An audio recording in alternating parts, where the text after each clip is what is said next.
All right, today we're going to talk about fuel filter.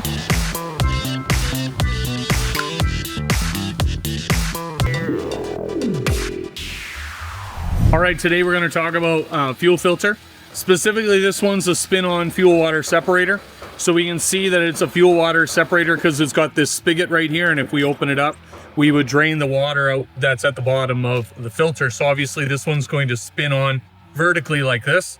And then what happens is as the vehicle sits, the water separates to the bottom, the fuel sits on top, and then as we're able to open this up, that's going to drain our water out of the bottom of the fuel water separator. Now, this little plug down here is actually our sensor for the fuel water separator. So when there's enough water inside this filter to cause conductivity between these two pins, then we're going to get an alarm to the engine control module that says, hey, there's water in the fuel. Of course, water in the fuel is awful because it causes injector tips to pop. And so often the most costly part of water in the fuel, which comes from slip tanks or filling from unknown fuel sources, is that we end up failing our pumps and our injectors. So when we take a look at this on the side of the filter, we can clearly see the manufacturer has a plan for you to install this, and none of those plans involve using a tool. So you don't need to use a wrench to install these. Now, this filter is meant to be pre-filled, and we can see the little red cap in the center here. That's because that's where the fuel comes out of the filter.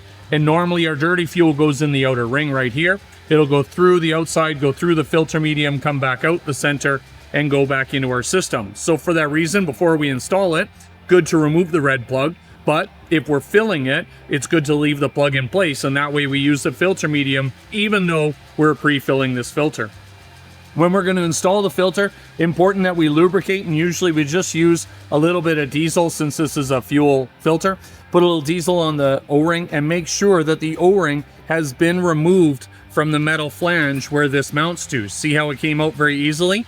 A lot of the time it can actually get stuck on the filter base, and when you're reaching in there to spin this thing out, you drop it down into the bucket to drain off. You don't pay attention to whether the seal's there.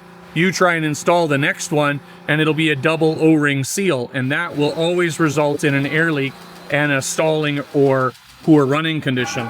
We can notice it's saying pre-fill the filter, lubricate the seal, and then spin it on until it touches hand tight. Hand tight means that you're spinning it with your fingers. As soon as it stops with your finger force, that's hand tight. And then go ahead and turn it 3/4 of a turn. So that's where these hash marks are usually here for. A, B, C, D. Crazy if it's 3/4 if you start at A. 1, 2, 3, right? So we're spinning, we're not getting all the way back to A, we're gonna finish at D, so just pay attention. Notice that it's saying, spin that all the way around.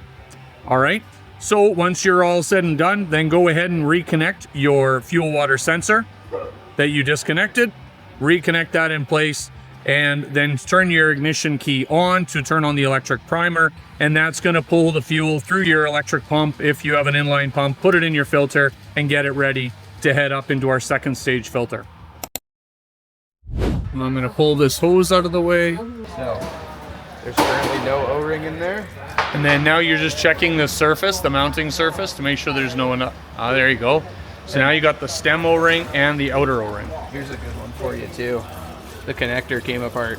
So you can see that connector's busted. So we'll have to put the Deutz connector back together. And so you can see on this one, we have the outer O-ring still in place right there. So that's good. That means it's not attached to the filter base. And then the small O-ring that we reach in for is the one that seals against the stem. Yeah. Well, that's some solid work on the lubage there. So that's the new O-ring that comes with the filter. That's got to go back on the filter base stem, and it just rests all the way down at the edge of the neck.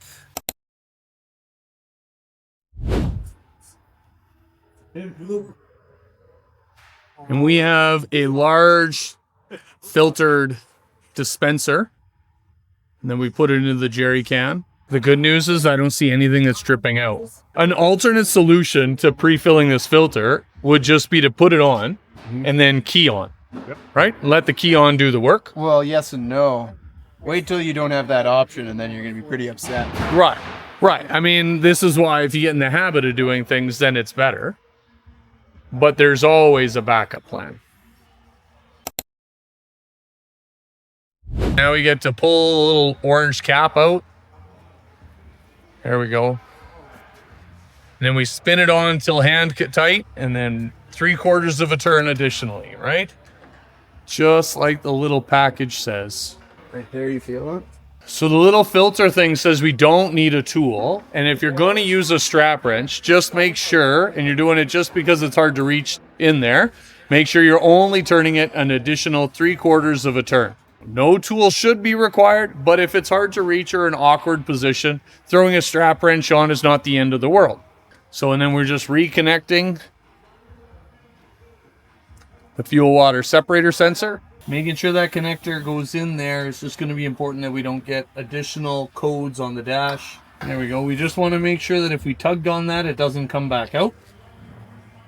If it does, then it wasn't in the first place. And we have to remember, while we might be able to throw it back on quick, that's not what our customers are expecting from us. So this is commonly done as part of our lube, oil, and filter service. So we want to make sure we have proper engine oil in, and then what we'll do is, even if we're doing 2 filters, we'll fire up the truck. We'll use whatever's fuel is left in the system to allow it to run and the engine to prime itself, and that way we just do 1 filter at a time. That's the easiest way. All right, so now we're going on to the secondary filter. Out comes the seal. Check up in there for any other seals. We're all clear. Good job. Lube makes life better. Lube makes life better. That's right. You heard it first right here.